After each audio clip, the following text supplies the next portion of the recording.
what Yeah. is coming up for you? This one here, Foundations of Shakespeare, is a beautiful Ah, look. Look, interesting. they really did a good job on this. And I'll show you, they even did color diagrams and Wow. maps and all sorts of things. It's just about to come out next week. I'm giving a talk in London about it next week. I was a lecturer in Shakespeare for many years, written 5 other books on Shakespeare. This is basically like my greatest hits. This is like lectures I gave many times, but I ended up rewriting them so heavily that they're completely transformed. And I went into some considerable detail, and it covers, sorry to take up even more time, but it covers 8 plays. So the first half of the book is basically context and history and, how to study Shakespeare and basic questions like what's the Renaissance and what is the actual structure of feudal life and how would that change by Shakespeare's time and social structure and the whole, but in real detail. Then we look at Midsummer Night's Dream, As You Like It, Twelfth Night, Measure for Measure, Hamlet, Othello, King, Macbeth. So those are the ones I decided I thought I'd pick big meaty plays. So pick up that, and it's like a kind of, if you've never studied Shakespeare before, if you're bored by it in school but still have an interest now, that's the book to get. All right. Awesome. I'm definitely going to go read that. Yes, I have a bit of an esoteric take on Shakespeare, but As long as you don't tell me you were secretly Christopher Marlowe or something like this. so I feel like the question is just unanswerable and doesn't change anything. Maybe he was Christopher Marlowe. Maybe he was what is the other one? I forgot. Who was that? Earl of Oxford, Earl of Oxford. Francis Yeah. Bacon. He was none of, let me just put this to bed. He was none of those things. The documentary evidence is there. We've got record. We've got his will. We know we where have he his was actual from. will and testament. Yeah. Yeah. But we also, no works of literature ever of any language have ever been studied more than these, apart from the Bible. And you could even argue more books have been written about Shakespeare than have been written on the Bible. Okay. These have been subjected to more forensic analysis than you could possibly imagine. There is literally no chance he wasn't who he said he was. He was a stockholder in the company. There are references to things that in the plays that you would have only known if you'd grown up as the son of Glover, like esoteric knowledge of herb collection and things like this, which a nobleman wouldn't have known. He didn't have. I mean, the famous thing about Shakespeare is that he had a little bit of Latin and even less Greek. But if he went to university, he would have been fluent in Latin and fluent in Greek.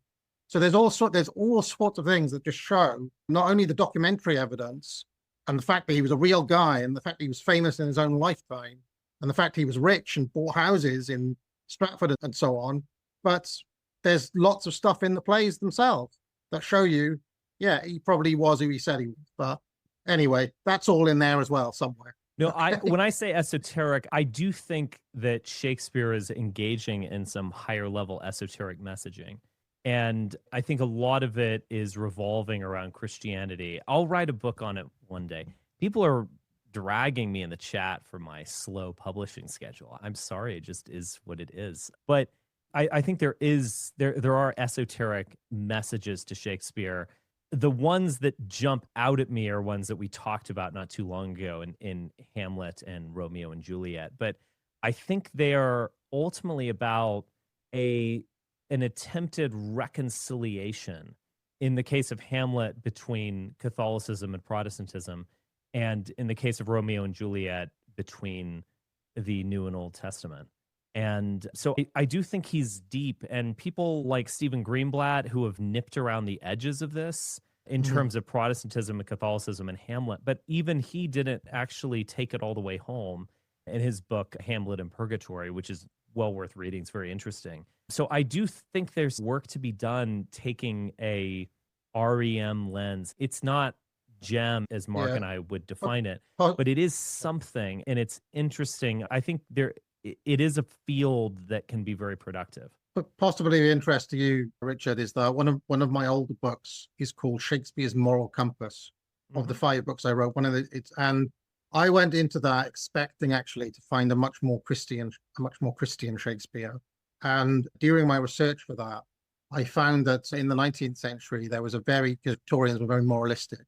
So there were all these reverends and pastors and so on looking to drag the moral message out of Shakespeare, the Christian Shakespeare. And what I would found Macbeth do?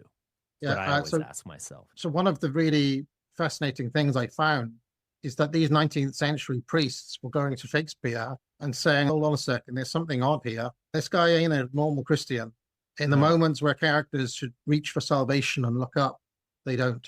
Yeah. In moments where, like, a normal Christian writer would drag something back, it's not there. And also in the process of researching that book, I came across another book by a writer called Danby, that was called something like Shakespeare's Natural Virtue, or something like that, where he basically advances an argument that Shakespeare may have been a crypto-pagan in so much as there's a huge amount of pre-Christian pagan stuff in the plays, festivals, and so on. And also that, like I was saying, the overt Christian moralizing you find in many of his contemporaries just is not there. So that's another angle to look at, that there's something. I think there is something there, and I think you can make an argument that he's pushing towards nihilism, and Macbeth just jumps out at you. My reading of Hamlet is that Hamlet is a Protestant. He's actually, and Shakespeare tells you this. He gives you a clue. He's the man from Wittenberg. And also, which is a tremendously impactful city in the history of Protestantism, and Shakespeare would know that.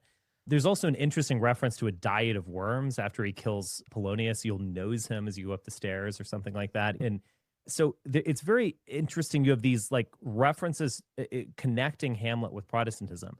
I think Claudius is also trying to be a Protestant in the sense that it is about internalization and intent. What is it? My words fly up, my thoughts remain below. Words without thoughts never to heaven go. So what he's saying is that you can't just go through the rituals. You can't just do the good deeds and get to heaven.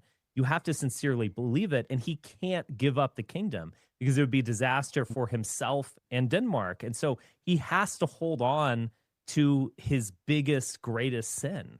And then obviously Hamlet Sr., Hamlet's father, the fact that he is in purgatory, this is what Stephen Greenblatt talked about, and he mentions things in that book. Isn't it interesting that Hamlet seems Protestant-y or something, but he doesn't take it all the way. And I think there is in that a kind of establishment of a tragedy between these things. And Mark actually brought me this when we were talking about it, but Hamlet, the name, so it does reference back to Hamlet or some of these older plays or dramas, etc. But Hamlet is an interesting name. There's Hamnet, which is the son of Shakespeare who died too young. But Hamlet means a small little village without a church. And perhaps that's coincidental, but perhaps it's not. And I think Shakespeare, as a true intellectual, is able to look at all of these things and see the tragedy in it all. He's wondering about whether England might be a hamlet. It might be a village without a church, without a priest. Hamlet expresses, like, in some ways, the greatest potential of the Protestant Reformation, of intellectual activity, internalization, the interior, not seeming to be something, but being something. But maybe at the end of the day, it's better to be ruled by Hamlet Sr., who kicked ass, or Fortinbras, who just comes in and just tell the soldiers, shoot, just a man of action. So there's almost like a Protestant, he's like playing with these ideas and showing the tragedy of Protestantism, Catholicism, atheism, a town without a church, and even fascism, you could say, in Fortinbras, of maybe this is the only way to reconcile this at the end of the day, and that each of these systems has its own tragedy. That's sort of how I read these things. But I do think there is messaging. I'll leave in a second, but one of my favorite and interesting readings of Hamlet, which I do talk about somewhere in here, is by a writer or a Christian critic, actually, G. Wilson Knight. I don't know if you ever came across him in your studies. Oh, yeah. G. Wilson Knight wrote all sorts of things, but his reading of Hamlet is absolutely off the wall because he completely turns the play on its head. He says, look, why do you think Claudius is a villain? He's not a villain. Claudius was actually a good king, and the villain of the piece is Hamlet. The thing that's rotten in the state of Denmark is Hamlet. He's a villain. He's a nihilist. He's a look, and he makes this whole argument. He says, look, as a result of Hamlet's actions, 13, 14 different people are dead. Okay. He's lost the kingdom to a foreign conqueror. Okay. He looks backwards instead of looking forwards. Whereas Claudius, he's good. He's a progressive king. He looks forward. He's got a positive attitude. Okay. Forget about we don't even know if he killed, we only know that he killed old Hamlet because the ghost says, but how do you know that the ghost is really a good ghost? He could be a demon. He could be sent by the devil. And it literally, that I've always found that a mind-blowing reading of Hamlet because it completely turns the play on its head. But anyway, you can look at that in your own time. Oh yeah, 100%. Thank you for being here. I will 100% buy your book, and we should actually do a Shakespeare thing if you're willing. I'd be delighted to do that. Cheers, Richard.